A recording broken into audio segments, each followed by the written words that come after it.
Ma'am shop का owner कौन है? हाँ जी बताइए, मैं ही हूँ। अच्छा आप ही हो सलोनी? हाँ जी, सोनिया अग्रवाल। हाँ जी हाँ जी। मैम मैं ये होलसेल में कार्डिगन्स बेचता हूँ। ये सैंपल हैं और बाहर पूरी गाड़ी भरी हुई है। अगर आपको समझ में आता है तो आप देख लो। कितने रुपए का है एक पीस? ये मैम आपके लिए पड़ेगा सिर्फ 100 रुपये का। मेरा तो कल ही माल आया है और जहाँ से मेरा माल आया है वहाँ से 300 रुपये का एक पीस आया है, तो आप 100 रुपये का कैसे दे रहे हो? इसका मतलब क्या चोरी वोरी का माल है क्या ये? मैम आप आम खाओ ना, आपको गुठलियाँ से क्या मतलब है? आप आम खाओ। अरे क्यों मतलब नहीं है? जब मैं आपसे माल लूँगी और आप कहाँ से लाए हो, क्या लाए हो, चोरी करके लाए हो, किसका नुकसान करके लाए हो, मुझे तो मतलब हर चीज़ से होगा ना। मैम हम रोज़ ये माल बेचते हैं। अब मैं चोरी करके लाया हूँ या मैं डाका डाल के लाया हूँ, मैं आपको सस्ते में माल दे रहा हूँ ना। आप सस्ते में माल खरीदो और महंगे में बेचो।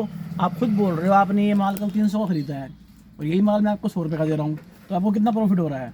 अब मैं चोरी करके लाया हूँ तो इसमें क्या हो गया? आप माल बेचो, खरीदो और बेचो। नहीं नहीं, देखो क्या है ना, किसने खरीदा है किसने नहीं खरीदा है मुझे उस चीज़ से मतलब नहीं है, लेकिन मैं चोरी का माल नहीं ले सकती क्योंकि आप जिससे चोरी करके लाए हो उसका नुकसान कितना हो रहा है आपको पता है? उसका इतना नुकसान हो रहा है, आप उसको धोखा दे रहे हो और आप जिसके काम करते होंगे आप उसी से लेकर आए हो ये माल, उसी का चुरा के लाए हो, आप पे वो कितना विश्वास कर रहा होगा। और किसी का नुकसान करके आप तो गलत काम कर ही रहे हो, किसी के वहाँ चोरी करके आप तो गलत काम कर रहे हो और आपसे ये माल खरीद के मैं आपका चोरी में साथ दे रही हूँ, तो आपसे बड़ी चोर तो मैं हुई।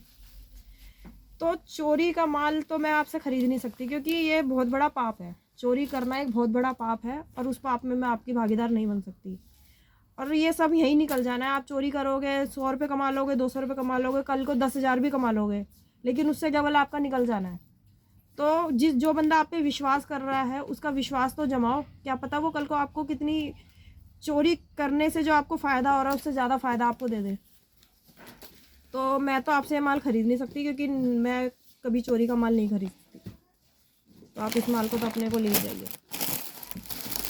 मैम आपने ये वाली बातें बोल के मुझे भी समझाया है। आज तक मुझे कोई बंदा ऐसा मिला नहीं, सब लोग सस्ते के चक्कर में मुझसे माल ख़रीदते हैं, पर आज पहला बंदा मुझे ऐसा मिला है जिसने मेरे को ये समझाया है कि चोरी नहीं करनी चाहिए और जिसके पास मैं काम कर रहा हूँ उसका मैं कितना नुकसान कर रहा हूँ। ये वाली बात आपने मेरे को समझा दी है कि चोरी नहीं करनी चाहिए। अब मैं सारा माल अपने सेठ को वापस कर दूंगा, उनसे माफ़ी मांगूंगा और ज़िंदगी में कभी भी चोरी नहीं करूंगा। ये आपने मेरे को बात समझा दी है। Thank you ma'am, thank you. अगर मैं आपसे नहीं मिलता तो शायद मैं ये बात कभी नहीं समझता कि चोरी करना कितना बड़ा पाप है। मैं तो आपसे और इस वीडियो को देखने वाले सभी लोगों से यही गुजारिश करती हूँ और इस वीडियो का मैसेज भी यही है कि प्लीज़ चोरी ना करिए, मेहनत करके कमाइए, मेहनत करके या सच बोल के किसी से लीजिए, लेकिन चोरी ना करिए। ना चोरी करिए आप लोग और ना ही चोरी का माल खरीद के किसी को बेचिए, क्योंकि चोरी करने और खरीदना दोनों बराबर ही है। आप सोच रहे हो कि मेरे पास कोई चोरी करके माल ला रहा है, मैंने तो उससे पैसों में खरीदा है, नहीं, वो किसी का बल्कि डबल नुकसान करके लेकर आया है और आप लोगों का ही, और आप लोग उसके साथ हैं तो आप उससे बड़े चोर हुए। तो इस वीडियो को बनाने का मैसेज यही था कि ना चोरी करिए और ना चोरी का माल खरीदिए। तो धन्यवाद। आपको भी मैं यही बोलती हूँ कि आगे से आप चोरी ना तो करना और ना किसी को चोरी का माल बेचना।